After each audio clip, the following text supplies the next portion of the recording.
Ayan guys, titistingan naming harvestin itong aming ubi dito sa mga sako bag. Yan, try namin kung malaki na. Ito, tinanim ito noong August. August ko ito itinanim dito sa sako bag. Ayan oh, try namin ni Papa El na harvestin at aming iuulam. Gagataan. Yan. Wala kasing ulam. May pangat kami doon na isda. Tamang-tama yun sa ginataang ubi. Paksiw na isda. Yan o. Yan guys. Ang laki. Yan. Malaki. Ang laki. Buhay pa yung puno niya. O. Yan guys. O. Buhay pa yung puno. Ang laki. Ay ano mo na lang. Ibaba mo yung sako. Huwag mo sirain yung sako para ano. Yan. Kunin yung ano. Yan na yung itinanim ko sa ano. Bali tatlong ano dito. Tatlong sako bag yung itinanim ko dito. Inaano na ni Papa El yung aming itinanim na ubi sa sako bag. Yan. Ano yan? Sako ng simento yan guys. Tingnan natin kung gaano kalaki. Kung malaki talaga. Wala pa itong ano wala pang isang taon. August ko ito tinanim. Ano ngayon pa lang? February pa lang ngayon. Yan. Hindi mag-ano doy. Yan oh. Sobrang laki, ma. Malaki na? Oh, yan oh, guys. Malaki siya. Malaki itong ubi namin. Yan oh. Yan yung aming itinanim na ubi. Ay, hindi pa kayang ano, bunutin.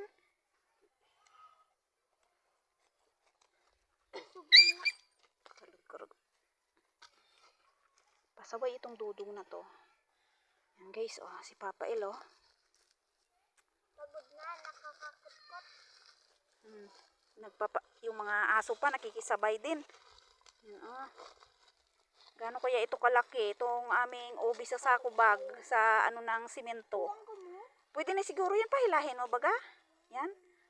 Yan, sige, uga-ugain mo. Yan, dahan-dahan lang, baka mapaksi. Yan. Ayan. Ang laki. Yan yung aming ubi sa sako bag.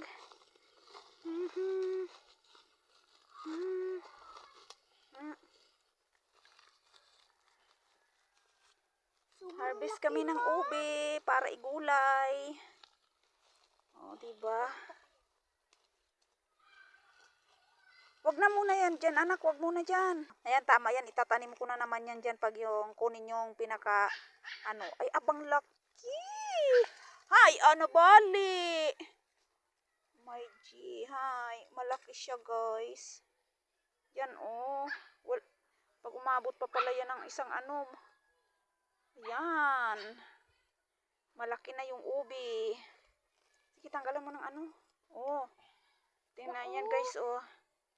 Yan yung mahaba pa yung naputol, oh. May uling pa ako makita. Oh, yan. Ang laki. Sabi ko sa'yo, wag mong anuhin, di naputol. Ay. Dan lang, para hindi masira yung ano, tamnan pa natin ulit yan. Matibay pa yan. Yan. Diba guys? Oh, mahaba pa. Oh, mahaba pa. Yan, ay, wala. Mahaba pa guys yung kaputol ng ubi. Ayan. O, diba? Ha, yan. Yan na. Be, ipatayo mo. Yan. O, ang laki ng ubi namin sa sako bag. Yan. Pero naputol yung kaputol niya, naputol daw, sabi ni Baby El. Yan o, linilinisan pa ni Papa, o. Yan. Kulay itim na ubi ito, guys. Yan o. Diba, wala pang isang taon, pero ayan na ang kanyang ano, laman. Yan. Ito na. Laki ng brand. Yan. Oo. Oh, hindi O, na tingnan mo. Yun, oh. O, hindi na daw kita yung mukha niya, guys. Yan. Yan, yung harvest namin ng ubi ngayon. At malaki yung aming ubi. Diyan lang, guys. Ilagay mo lang dyan. Dito lang, oh. Diyan lang muna.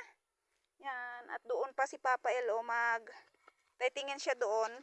Mas nahuli ito dito guys. Tingnan natin kung malaki na. Tingnan ni Papa El.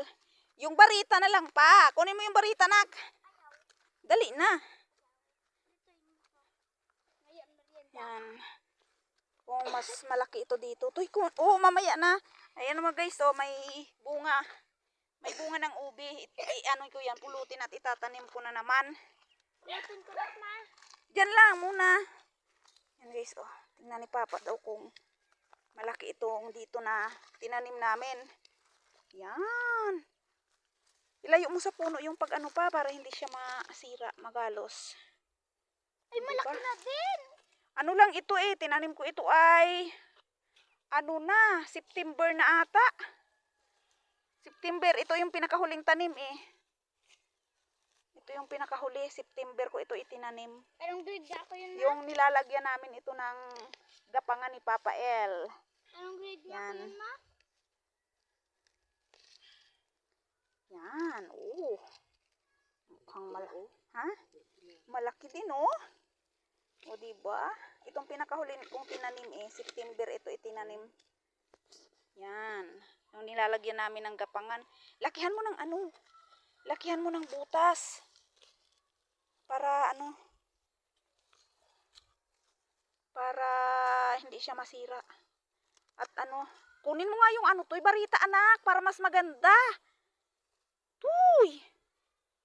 Ay, mahaba talaga, Tuy. Huwag mong pilitin, mabali yan.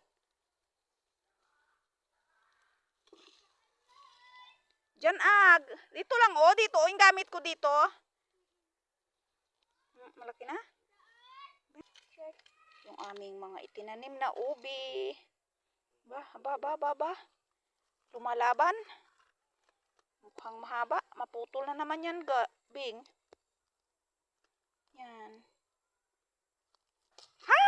Ay, ugat pala ng ng niyog. Yan guys,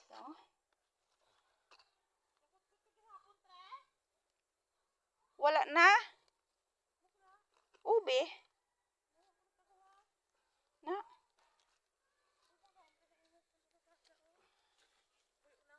Bang laki, tita. Apat na nakita namin, Buyon kag ano? Aw. Uy, mating na ko. Tungag to sa sako bagit si Binto, bang rako. Ube. At ayan na guys, ayan na mga ka-LG, nabunot na ni Papa El. Ayan, hindi siya ganong malaki. Pero okay na din kasi late naman ito itinanim namin. Yan. At ang gagawin namin dito, babalik na lang ulit para mas lumaki. Ayan, binubuhagag ni Papa El yung lupa para daw mas lalo siyang gumanda pag dumating na yung tag-ulan at tumubo siya ulit ay mas lalaki siya kasi buhagag na lalo yung lupa niya. Ang iluluto muna namin ay yung sasako bag, 'di ba? Mas malaki yung sasako bag, guys.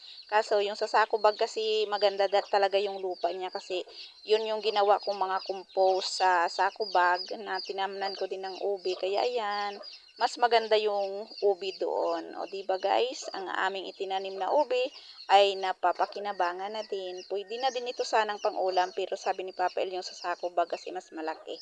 Ayan, yung aming harvest for today ng aming ubi. Thank you for watching, guys.